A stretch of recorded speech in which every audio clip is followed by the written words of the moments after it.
اللہ تبارک و تعالیٰ کے کچھ نیک برگزیدہ اور خالص بندے، مخلص بندے ایسے ہوتے ہیں کہ جنہیں اللہ تبارک و تعالیٰ کی محبت پہلے سے حاصل ہو جاتی ہے، بعد میں وہ اللہ تبارک و تعالیٰ سے محبت کرتے ہیں۔ یہ بھی ایک عجیب بات ہے۔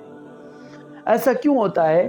ایسا اس لیے ہوتا ہے کہ ان کی محبت خالص ہوتی ہے، ان کی محبت میں ملاوٹ نہیں ہوتی۔ وہ اللہ تبارک و تعالیٰ سے اخلاص کی بنیاد پر محبت کر رہے ہوتے ہیں، اور اللہ تبارک و تعالیٰ کی محبت میں وہ کسی قسم کی ملاوٹ نہیں کرتے۔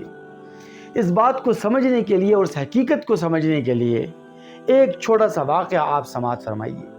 حضرت ذوالنون مصری رحمۃ اللہ علیہ کی ایک باندی تھی، انتہائی دبلی پتلی کمزور اور لاغر قسم کی۔ دن بھر وہ حضرت کی خدمت کرتی اور رات کو تھک ہار کر جب بستر پر آتی تو تھوڑی دیر کے بعد اٹھ جاتی اور اٹھ کر مصلے پر کھڑی ہو جاتی۔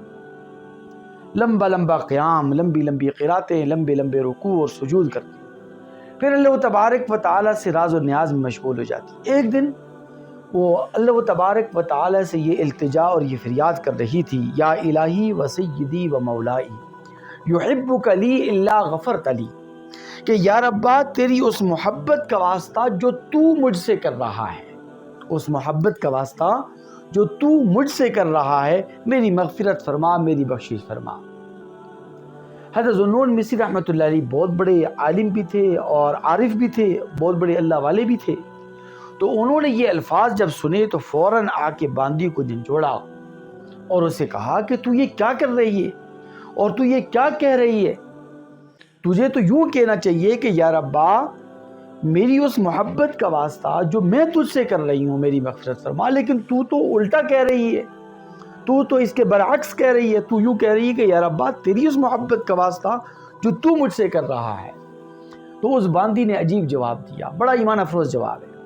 وہ ایمان افروز جواب میں اگر آپ کو سمجھ میں آ جائے تو پھر آپ کو یہ حقیقت بھی سمجھ میں آ جائے گی کہ اللہ تبارک و تعالیٰ اپنے مخصوص بندوں سے، اپنے برگزیدہ بندوں سے اور اپنے خاص بندوں سے پہلے محبت فرماتے ہیں اور بعد میں پھر وہ اللہ تبارک و تعالیٰ سے محبت شروع کرتے ہیں۔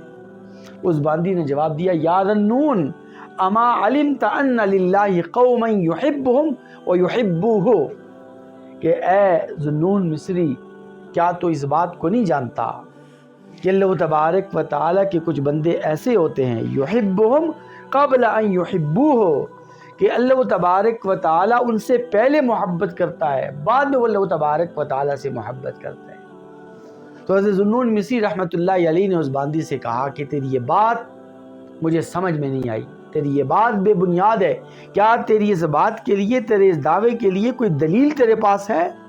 اس نے کہا کہ مجھ سے کیا دلیل پوچھتے ہو؟ کیا تم نے قرآن مجید نہیں پڑھا؟ اما سمعت اللہ یقول فسوف یأتی اللہ بقوم یحبہم ویحبونہ، چھٹا پارہ سورہ مائدہ۔ کیا تو نے اللہ تبارک و تعالیٰ کا یہ کلام، اللہ تبارک و تعالیٰ کا یہ ارشاد قرآن مجید میں نہیں پڑھا کہ اللہ تبارک و تعالیٰ فرماتے ہیں کہ کچھ لوگ ایسے آئیں گے کہ اللہ تبارک و تعالیٰ ان سے پہلے محبت فرمائیں گے، اللہ تبارک و تعالیٰ پہلے انہیں اپنی محبت اور معیت نصیب فرمائیں گے، بعد میں وہ اللہ تبارک و تعالیٰ سے محبت کریں گے۔ تو ذوالنون مصری رحمۃ اللہ علیہ کی آنکھیں کھل گئی، انہوں نے کہا کہ واقعتاً تو نے آج ایک ایسی حقیقت بیان کر دی کہ جس کا مجھے علم نہیں تھا۔ اللہ تبارک و تعالیٰ تجھے اپنی شان کے مطابق کامل جزائے خیر نصیب فرمائے۔